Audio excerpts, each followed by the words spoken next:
Qu'est-ce que vous avez fait ce jour-là? Vous avez traversé la rue, vous êtes allé où? Voilà, tout à fait. Moi, par exemple, je me suis arrêté, j'ai pris un grand bol d'air. Déjà, bon, j'ai essayé de m'éloigner quand même de cette porte de la centrale, hein. Par contre, je ne me suis pas retourné parce que je ne voulais pas revoir mon passé. Ça, il faut bien le savoir. Et j'avais un café en face de moi. Je suis rentré dans ce café. Mais le problème, on a un certain langage en détention qui n'est pas le même que celui de dehors.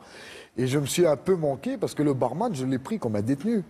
Je lui ai dit, ah, vas-y, serre-moi un canon, là. Vous voyez, alors que je ne le connaissais pas, ce monsieur. Et il m'a servi une bière très fraîche que j'ai appréciée, qui était une goutte d'or ou un diamant que j'étais en train de boire. C'est comme le premier repas.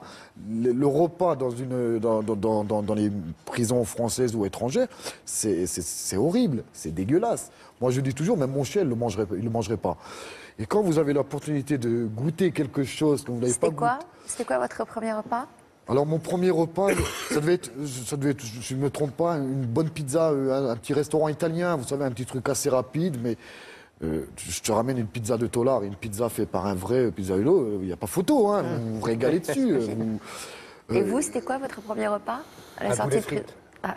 Sauce liégeoise. Avec des bonnes frites maison? Ça, c'est clair.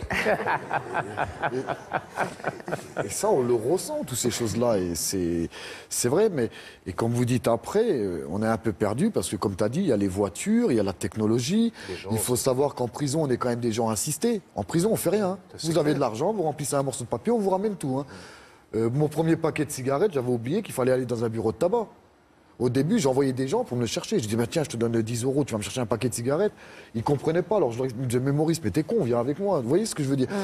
Parce que pendant 8 ans et 15 jours, j'étais conduit dans l'assistanat. Donc il faut réapprendre l'autonomie. Il faut tout réapprendre. Aller chez son médecin. Moi, je suis sorti, j'avais pas de papier, j'avais rien. Alors qu'il faut savoir que quand je suis rentré, j'avais un permis de conduire. Quand je suis ressorti, on ne me l'a jamais rendu, ce permis de conduire. Il a été égaré. Bon, je ne sais pas, peut-être qu'ils en ont fait un business avec, mais j'en avais rien du tout. Vous voyez, ce que j'avais pas d'attache, j'avais pas de sécurité sociale, j'avais pas de compte en banque. Vous n'existiez plus, quoi. Voilà, j'aurais pu disparaître, en fait. J'aurais pu, effectivement, disparaître du territoire français, repartir faire ma vie dans une autre vie. On aurait pu peut-être cru, aujourd'hui, je serais décédé, peut-être. Et alors, comment vous vous êtes débrouillé pour vivre et pour exister de nouveau? En fait, voilà, c'est simple. Moi, quand je suis sorti, j'avais un pécule de 700 €. Parce que dans certaines prisons en France, il faut savoir qu'il y a des possibilités de travailler un peu. Moi, quand je suis rentré en 1997... en ne foutant rien, je gagnais quand même encore 7 000 francs en détention. 7 000, parce que c'était des francs, hein, c'était en 98, il faut bien le savoir. Et par rapport à ça... Mais comment c'est possible, ça? Alors là, c'est tout un système, c'est un système bien huilé. Quoi, bien huilé? Eh ben, en fait, moi, je faisais travailler des gens qui avaient des affaires un peu crapuleuses, des affaires de mœurs, ah oui, donc des choses comme ça. C'était votre système bien huilé. Voilà, par exemple, ces gens-là, ils avaient une salle à faire, j'allais les voir, je leur disais, voilà, tu travailles pour moi, tu me donnes 100 francs tous les jours et je t'assure ta protection. Quand vous avez 10 bonhommes, à la fin du mois, vous faites quand même 7 000 francs de salaire. Donc, en gros, vous, en prison, vous aviez une vie de nabab, quoi. Eh ben, par exemple, voilà, à Noël, Noël à la maison d'arrêt d'Elzo, moi, j'avais fait cantiner un plateau de fruits de mer. Parce qu'il faut savoir que vous avez le droit de... Vous pouvez faire venir votre médecin privé en prison, si vous avez des moyens. Si vous avez de l'argent, vous faites ce que vous voulez.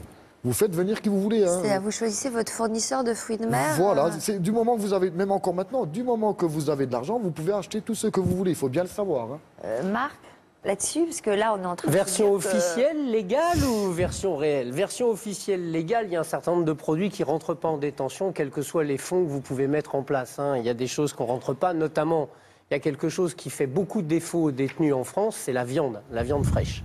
C'est quelque chose qu'on ne pouvait pas rentrer. Maintenant, pourquoi on ne peut pas rentrer de la viande?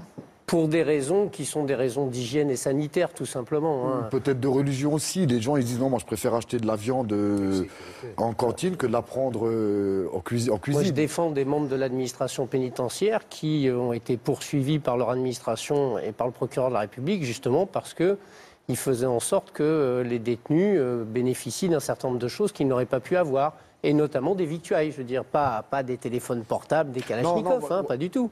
Oui. Simplement pour améliorer l'ordinaire des détenus. Voilà, moi je vous parle de ce qu'on a le droit de cantiner. Oui.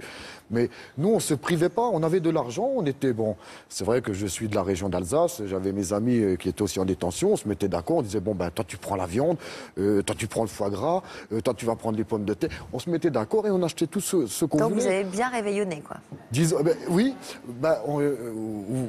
Oui, on a essayé de faire en sorte de passer un Noël à peu près agréable, en sachant que quand tu ouvres les yeux, tu es toujours en détention.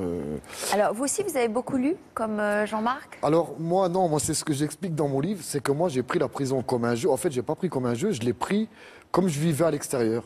Dehors, je faisais du business, mais à l'intérieur, j'ai refait la même chose, en fait. Et c'est ce qu'on disait, quand je suis sorti, j'avais 700 € d'argent de poche. Mais comme j'ai repris goût à la vie, les bonnes bouffes, les discothèques, on paye des canons. Et au bout d'un moment, cet argent s'épuise. Et à un moment, je me suis retrouvé effectivement avec 0 € dans les poches. Et à un moment donné, j'avais un choix à faire. Je me suis dit, bon, qu'est-ce que je fais? Je reprends le calibre, je reprends des billets.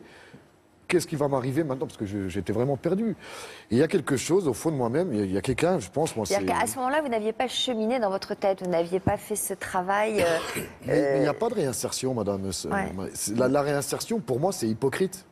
Moi, la réinsertion, je suis tombé justement devant cette dame, cette association. J'ai rencontré Nadine Michel, mais c'est cette dame qui m'a emmené sur ce chemin de la réinsertion.